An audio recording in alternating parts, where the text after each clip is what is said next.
The Pueblo Mágico of San Jose de Gracia is immersed in nature, with a population that stands out for its kindness and warmth. It's a meeting point for devotees of the broken Christ, Cristo Roto, or fans of adventure tourism. The municipality has forests located in the Sierra Fria, which are considered a protected forest reserve. Vegetation is abundant in most of the Sierra, predominantly oak and pine forests, natural grasslands, subtropical scrub, and chaparra.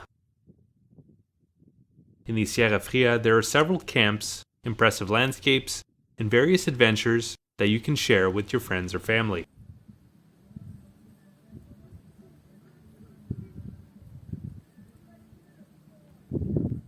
The origins of San Jose de Gracia go back to the time of the congregation of indigenous Chichimecas, who worked in the Hacienda de Garabato. But when dying, their last benefit was that they could settle in the foothills of the Sierra Fria, in a place that over time would be called De Marta. This was between the years of 1673 and 1675.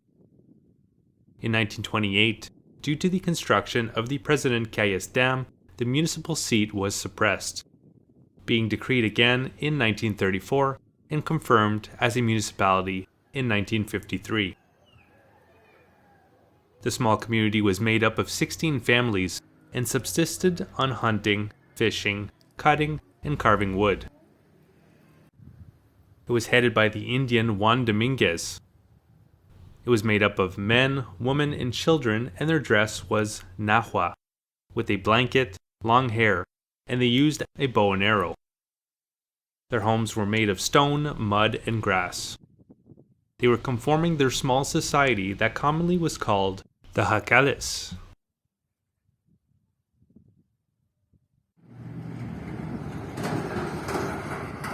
Among the most outstanding historical vestiges of regional history are the memories of the appointment to the old town as San Josef, in honor of the son of King Ferdinand VII, Josef Villaseñor, in 1862. In the epoch of independence, the priest Miguel Hidalgo arrived in this land, leaving an indelible mark on this town inside the Freedom Route, after having been defeated in the Puente de Calderón on January 19, 1811. He took refuge in the arms of this cozy social niche for 5 days, and then leaves for the Pabellón de Hidalgo Hacienda, where he is removed from command as leader of the insurgent movement.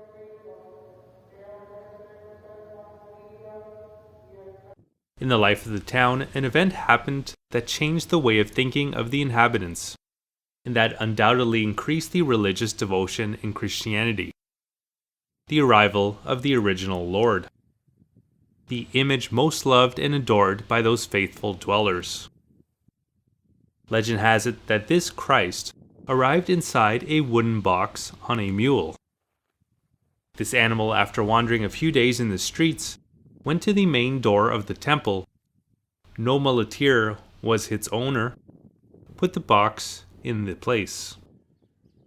When they uncovered it, they were surprised to see what it contained: a beautiful image of Christ the Redeemer crucified. They tolled the bells to gather the people. They took him on a pilgrimage. They cheered him with songs and prayers as they asked for their crops to prosper and for their families to be blessed. Measuring 25 meters, the Cristo Roto is one of the 5 largest statues in Mexico.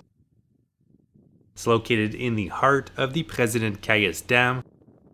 The Broken Christ is a popular pilgrimage point on Easter for Mexican nationals. In 1926, church and government lived in open confrontation, the Cristero War. Strong attacks of generals against religious figures happened in the mountains and in the streets of San Jose. All this for the struggle of a fair distribution of their lands. Within the same year, the government of President Plutarco Elias Calles decided to build the first hydraulic work in the country, using communal and ejidal land. The construction lasted approximately 1 year, starting on May 30th of 1927 and ending on June 30th of 1928. This large concrete curtain would make up the first water storage irrigation district for the agricultural irrigation of the Aguascalientes Valley Shual. But the channel of the Presa would be so great that the small town where the tower of the temple was distinguished in this distance would be devastated by the levels of water, reaching an absolute disappearance. By 1930, the old town of San Jose had been abandoned.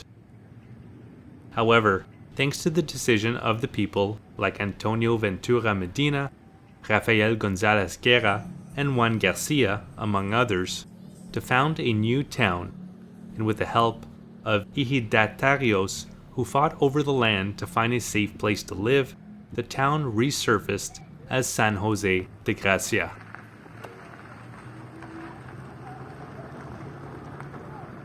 I hope you've enjoyed this video. I have many more videos of Aguascalientes, including the various historical neighborhoods, as well as the different things you can do in and out of the city, like going on hikes or enjoying some of the local cuisine. You can find all those videos in the playlist that is linked in the description below this video. You'll also find a link to another playlist of when I bicycled through Mexico. That was part of a larger trip, bicycling through Latin America. I've also bicycled through Eastern Africa and Central and Eastern Europe, and I have playlists for all those countries that I've bicycled through available on this very same YouTube channel, Hum of the Earth. Alternatively, if you'd like to see an interactive map of everywhere that I've been and all the things that I got to see and do, I have that interactive map available over on my website, followthehumoftheearth.com.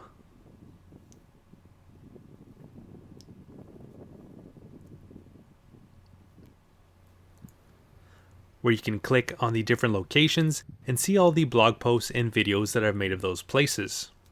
And if you'd like to follow my continuing adventures through Mexico and beyond, you can do so by clicking on the red subscribe button and clicking on the bell to be notified when new videos come out. Alright, so I hope you guys enjoyed. Have a good one.